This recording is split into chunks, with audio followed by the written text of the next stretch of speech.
G'day guys, Chris the Ultimate Recycler back in the storage shed at home, the emergency storage shed. I think we're at episode 185. We're going to continue up in this section today. There's two boxes there. One says cream corn flour, the other quality wines, a house of Seppelt. Guaranteed that's not what's in them. Let's take them through to the bench, unpack them and see what treasures we've discovered today. Now it's a cold wintry day outside. You could probably hear the rain on the roof. And it's a great day to unbox something here. I have to do an episode every week. That's my commitment. Apologies to those of you. There's been a couple of comments about every episode an unboxing lately for quite a while. I haven't done any repairs or restorations. Well, we're kind of under pressure to get the shop cleaned up. I'm not going to go any harder here either. This is just once a week to get that shed emptied. But we are doing a lot of episodes from the shop, emptying the storerooms, because it has to be done. Once that's over, we'll do a lot more restorations and repairs. Anyway, these boxes look interesting. Have a look inside with me and see what we've got here. They weren't overly heavy, so I don't think they're books. Household stuff, kitchen. Oh, okay. Well, we have a Willow biscuit tin. There's something in it as well. Willow made a lot of kitchen stuff in Australia in the mid-century, 1950s, 1960s, probably even a bit earlier. Got the Willow trademark on the bottom. Is there another tin inside? There is another tin. It's not as interesting. It's a McRobertson's Quality Street. They were chocolates and toffees. They're reasonably common. That's in good condition. It's an older tin. It's £1, so it's going to be 1970s or earlier. I think McRobertson's was a Melbourne company, but these tins are quite common. This is in great condition though. We might still get $10 for that. Nothing in that one. And I'm sure we'll get $10 for this Willow tin. We'll give it a little bit of a light scrub up with some steel wool. That'll come up great. So, yeah, a few saleable items. Now, it looks like we have some toys in here. A toy periscope. Or is it... It's a bit rattly. I don't know what's inside. So... Probably, I'm thinking 1970s, Hong Kong era, a sand shovel, a little monkey, I guess. So these are probably, does it say something on it? Not that I can see. They're probably made in Hong Kong or Japan, something like that. A little water pistol, perhaps? No, it doesn't have a nozzle. It winds, oh, it tensioned something. Maybe it was a shot darts. Oh yeah, something like that. The old quoits, but not as old as you would like to see. Some of the old ones were really nice timber bases with rope quoits. These are just a plastic copy, a bit squashed around the side there. So there's not much value here. I don't know where this stuff came from. Skipping rope. A gun holster from a cowboy suit. That's pretty cool. What's in here? I thought I could hear something rattling when I moved the box. Some sort of puzzle. It's got white and black marbles in there. You've got to maybe separate them. A cream. Oh, it's got darts written on it. So this is just a standard plastic cream bottle. And was that other thing a dart? No, that other thing wasn't a dart gun. These are proper throw at the board darts. Just the plastic tails on them, so they're only cheapies. Don't think there's much value there. We haven't got a dartboard in here. We have a plastic fighter jet, but yeah, rather, oh, it's broken, faded, so that's probably not much good.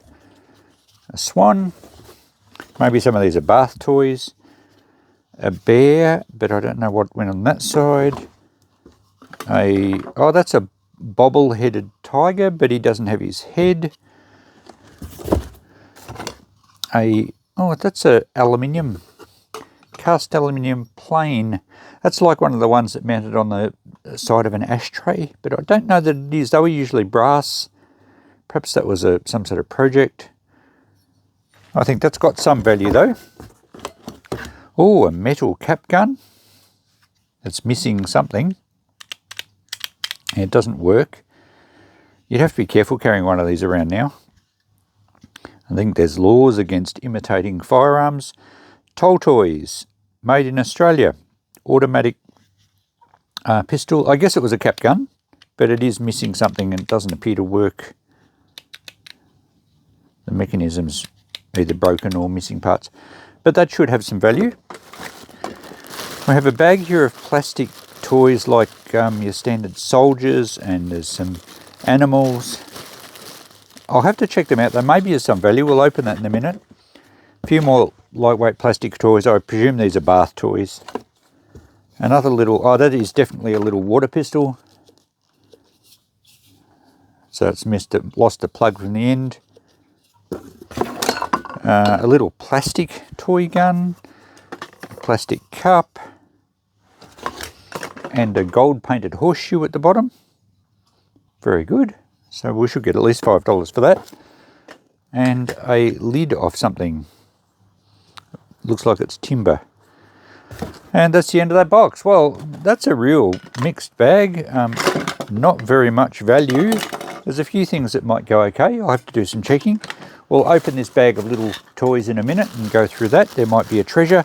Some of the little plastic toys that come out of cereal packets, they're called premiums. Some of those can be worth quite a bit. So we'll see what's in there. But we'll get this other box opened and see if we have more of the same. No, we don't. This is different. We have some bags of electronic parts. Now these are new old stock tag strips. So these are like terminal strips. They were used with point-to-point wiring and the old electronics and radios and things. And these are new old stock ones, I think. Oh no, they have been used. They've been reclaimed. They've still got solder on the tabs. But there's some larger ones here. I don't think these ones have ever been used. So they may have some value. We'll go through the other bag. Yeah, I think there are new ones in there too. Alright, so there may be some value there. We might be worth eBaying them. A glass lid from something. We don't have the bowl that it goes with. So not much value. A few bits of china here. There's a spare lid from possibly a teapot. And some saucers. They'll be English. Veil. That one's the same. So is that one. In fact, they all are. Bone china veil made in Longton, England. So we have 3 side plates, 3 saucers, but unfortunately we don't have the teacups. That's a shame because that would make them reasonably valuable. Like we might get $10 of a trio, so that would have equaled $30. Now we're going to probably only get $1 each, $6 maybe for those. Now we have some more electronic parts, and these do look new old stock in their boxes. Or if the box has just been reused. No. This is a new old stock switch, I think. Yep, there's been no solder on those terminals. So that's, oh yeah, a rotary type H switch. Doesn't exactly match the picture, but then the picture gives different switches that probably the company made. And this one has information on this one on the end. 3 poles, 3 position. It's got a date of 1970 on there. So I think that would actually have a pretty good market for the vintage electronics guys. So we could possibly do a lot of these on eBay. There's another one. Looks the same. I won't take them all out. We have different ones here. This one may be a replacement back in an original box. Or is it a new one? No, I think that's a new one. A smaller one there. So oak, where were they made? Made in Australia. This is still wrapped up in paper. So these would have been used in old radios and test equipment, that sort of stuff. Very nicely made, in good condition. They've been well stored, haven't been rusty or anything. and it's nice to have them in the original boxes. It adds a lot of value, and of course we know exactly what they are. And again, a date of 1970 on that one. So another one there in a box there, an oak switch. We have one in a bag, again, which looks new old stock. And it says switch, double-sided, 6-pole, 3-position, and a part number, I think. Now, what else do we have in here? Soldering iron directions, parts for a soldering iron. Here's some tips and things. Another switch. Have a look at how complicated this switch is. Original bag, is it?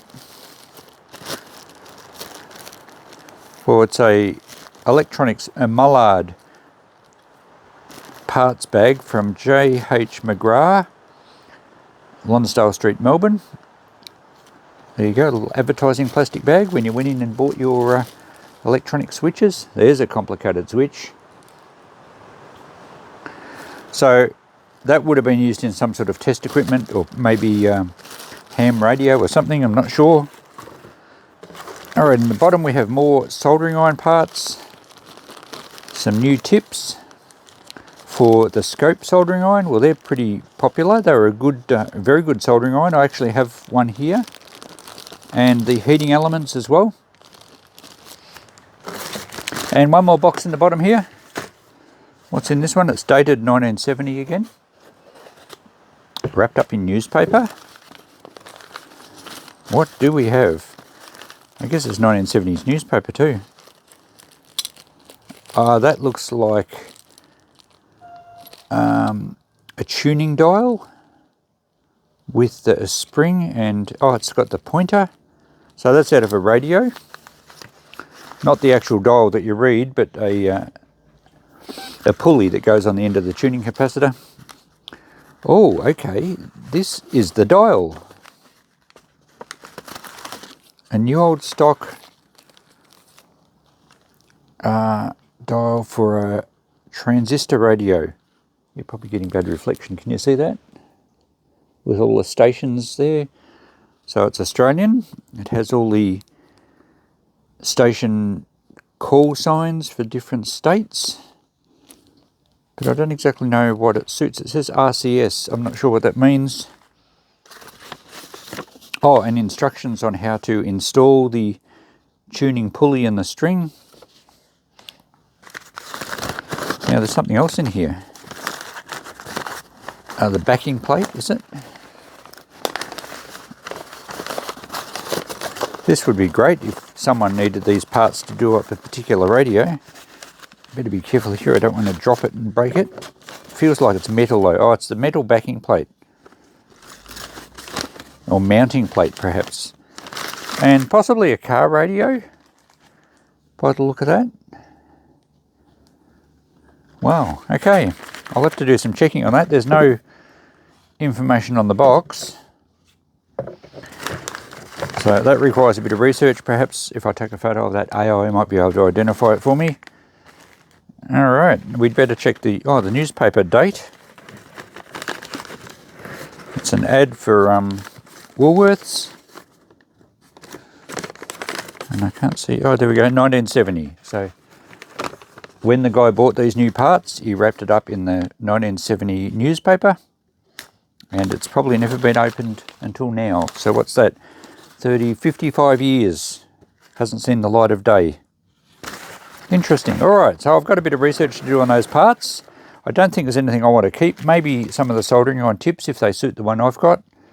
But I think all these switches, I will never use those ones. I'll see if I can sell them on eBay perhaps down the track, which means I won't be selling them now. I'll pack them away. We'll go through these little toys though before we get to the Notepad. Just before I pack these parts away, I've just done a bit of research and we'll run through them and then I can put them in a box. These switches, there are some on eBay. They turn up from time to time. They weren't selling for much. Some of them sold, $20, $15. Some didn't sell. I'm just going to put those in the shop at $10 each. The whole lot of them, will let the customers decide. AI suggested that this big 5-gang one was probably worth $60 to $70. But look, we'll just put them in the shop at $10 each, see how we go. I could always bulk them up and sell them as one lot on eBay if they're still in the shop when we close. So we'll go 10 each on those. We'll see how we go. This was interesting, this kit. It's not an aftermarket kit. It's actually kind of a homebrew radio kit. The dial glass is actually a hard plastic, but it's in it's never been opened. It's mint condition. Instructions here on how to set up the tuning, and the bag has not only the pulley and the springs and the hardware, but also the tuning string and the dial pointer, and then there's a bracket to mount it. So apparently the company was RCS, which was Radio Corporation Spares. No, I'm only guessing there. I don't remember. But it's an Australian-made company, or Australian company, and they made these as a kit that you could basically homebrew your own radio, and this helped you actually set up the tuning mechanism. So I don't know what it's worth. AI suggested running it on eBay, and it might be worth a few hundred. I have my doubts. I'm going to put that in the shop for about $30. I think the number of people that are going to use that, I could count on one hand and take away 5 fingers. It's a very niche area.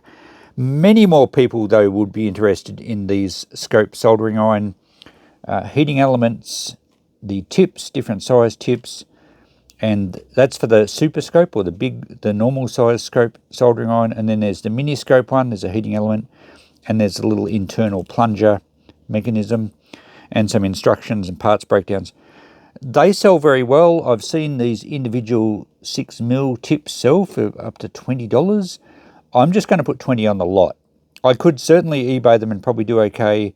They're not worth an absolute fortune though. We'll put 20 the lot on them. If any of you guys are interested, let me know, but they'll be going in the shop at that price.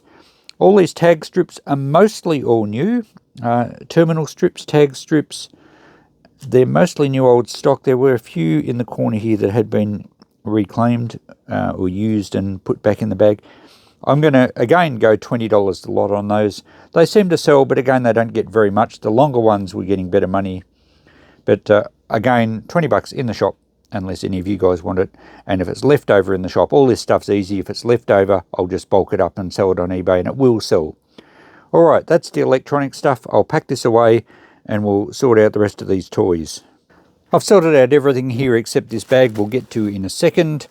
The pieces here have some reasonably good value. Now this one, I think you could nearly call it trench art. I don't know that it's actually been made during the war, but it certainly resembles a World War II plane, like a Spitfire or something. It looks homemade, and it looks like it's been filed from a couple of pieces of aluminium.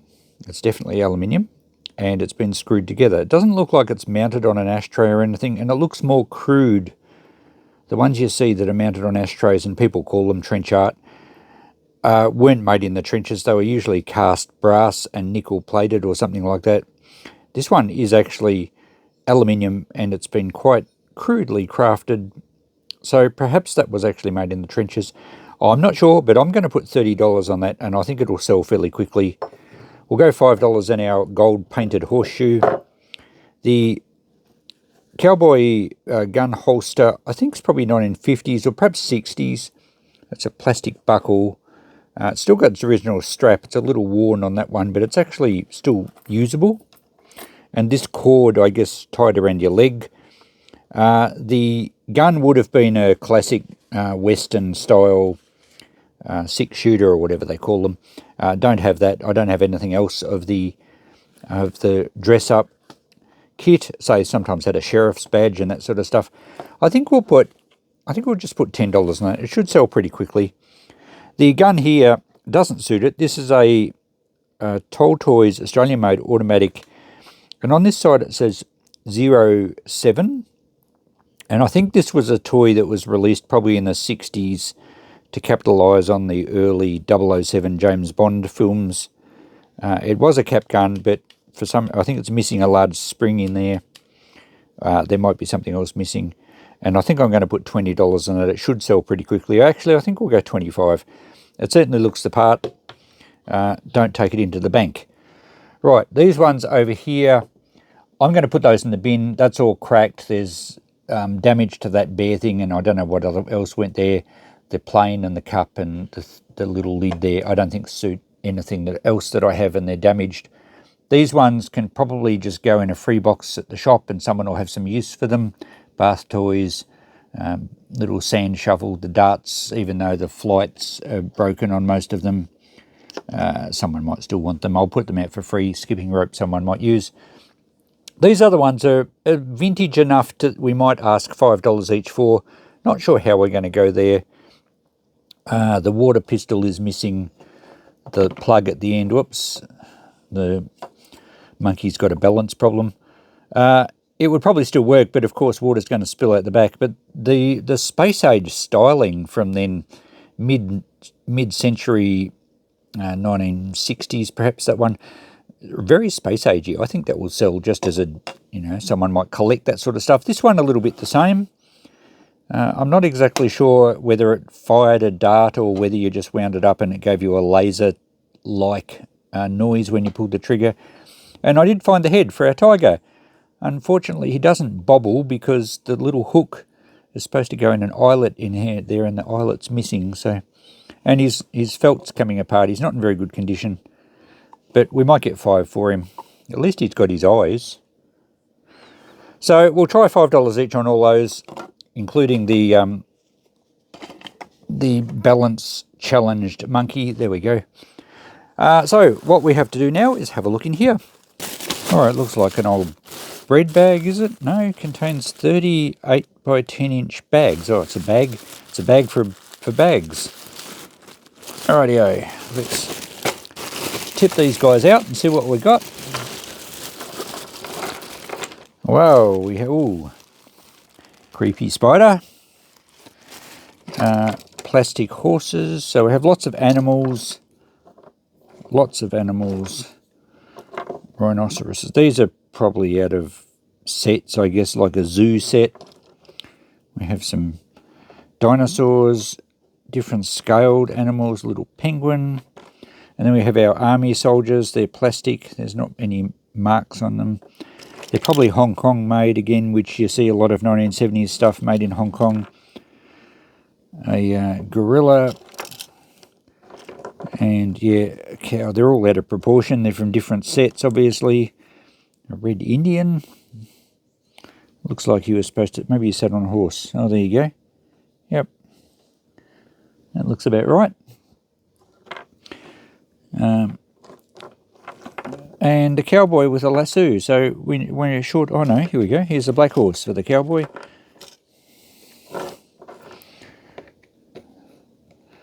There we go. So his horse has got a broken foot. All right, well, he's got balance issues like the monkey has. We'll put them together. They can have a drink together and fall over. Gorilla, more rhinoceros. We've got a whole herd of rhinoceroses. Or rhinoceros, I can't even say it.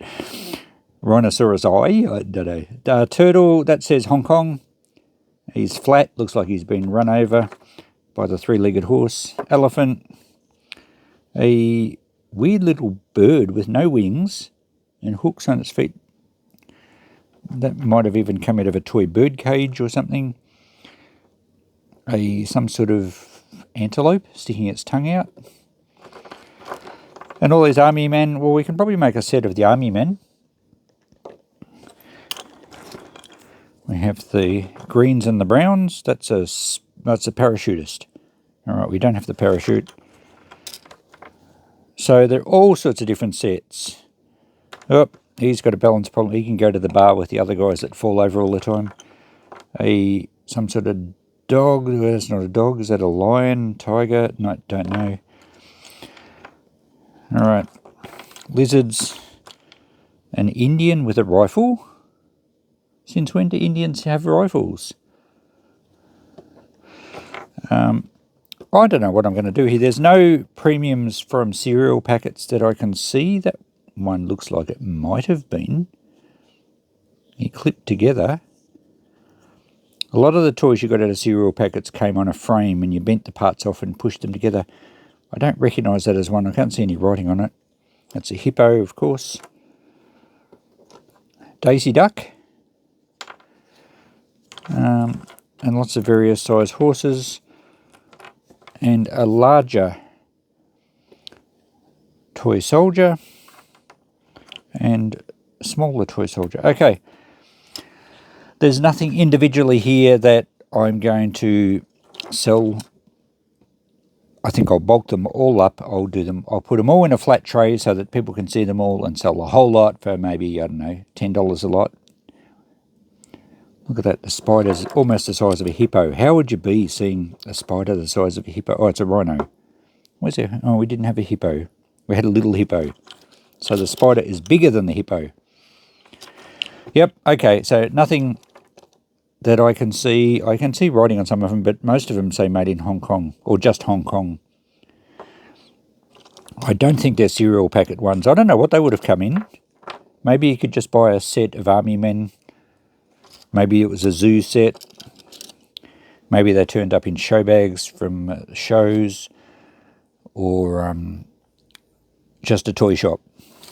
All right, $10 a lot for all the toys. And there we go. We'll get the Notepad out. And now just to wrap up, we have the Notepad here with pretty much all the prices as I suggested.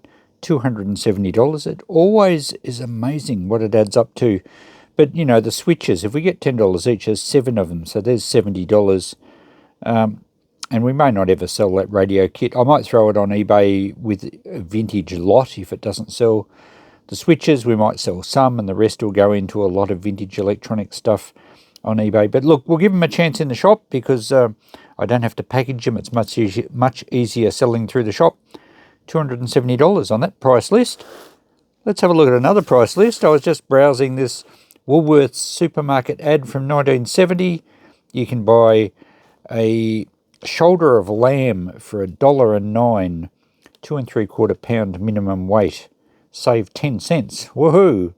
Lamb loin chops, 89 cents for £2. Thin frankfurts, save 3 cents. Incredible prices, hey? 1970s. Potatoes. Oh, we can't see what pack it was, pack size. 15-pound pack. Oh, you get 5-pound pack for 29 cents. Haven't things changed? Oh, look, we can buy black pudding. 45 cents per pound. So that's all the pork sausage. That's obviously their meat department. The other side was, oh, more meat stuff. A number 6 chicken, $1.15. Oh, there's butterball self-basting chicken. Okay, I thought it was butter. Vienna steaks, ice cream, 39 cents. And that's not just for a single serve ice cream. That's a 3-pint. It would have been a tin. So there we go, some veggies here. Clearly meat and ice cream was much more important than the veggies. They just get a little mention at the bottom. We have our bread, cheeses. Look at the prices, hey? And cooking margarine. Interesting. So there we go, a flashback to 1970 shopping prices. And $270 from that couple of boxes of junky looking stuff. Imagine what we could buy from Woolies in 1970 for $270. You could probably buy the entire meat department for that sort of money. That's incredible. So there we go, another episode finished, another couple of boxes gone from the shed, some more money back in the kitty once we start selling some of this stuff.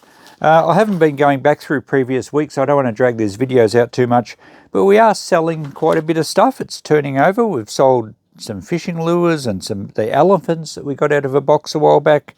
Sold most of those.